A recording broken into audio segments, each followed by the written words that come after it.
Do you know who your audience is? Do you know who your perfect client is?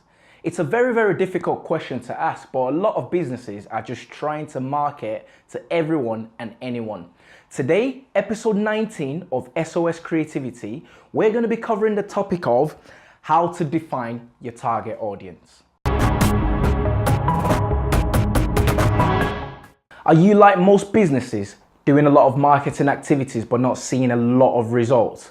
Well, as I said, we're going to be covering how to define your target audience today. But before I jump straight into it, I just want you to know that we're posting a lot of content every week. So make sure you hit that subscribe button to stay tuned. And with that being said, the first thing you need to look at when defining your target audience is your current customer base. Who's already bought from you? What does that profile look like?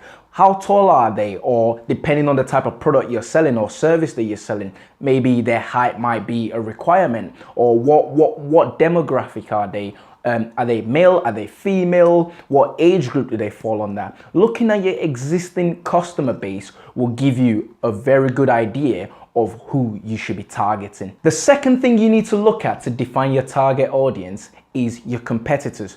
Who are your top 3, top 5, top 10 competition in the market, in your industry? Have a look at them. Go on their social media profile. What does their followers look like? What type of people are following them? What type of people have bought from them in the past?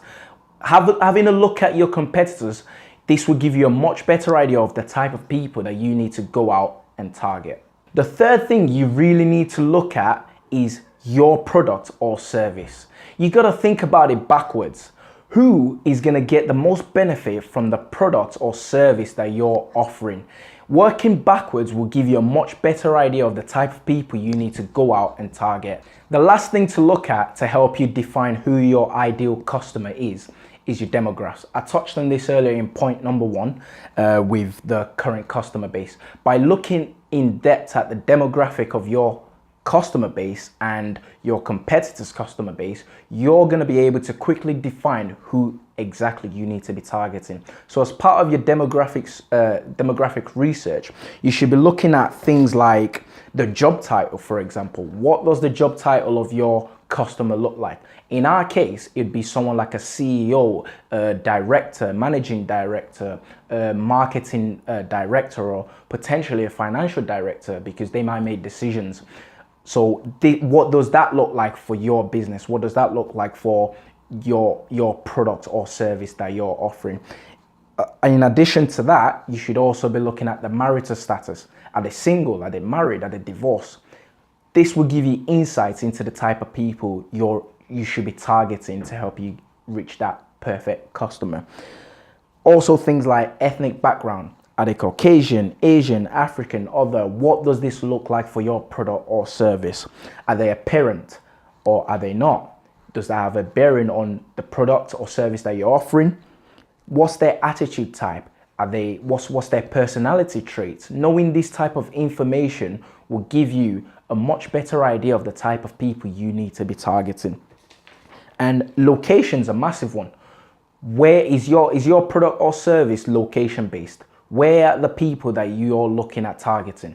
Are they United States, UK, Australia? Where are these people? Understanding the demographic, or even going in depth, so as much as if it's one particular country, is there a specific city? Is there a specific town? Understanding the data that you get from this research will help you target your customers better. As well as that, what's the gender like? Are they male? Are they female?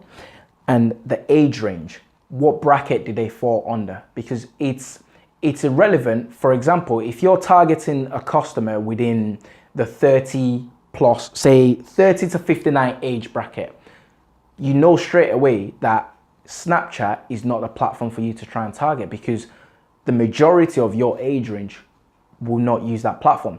So understanding this information will give you a much direct access to your perfect customer.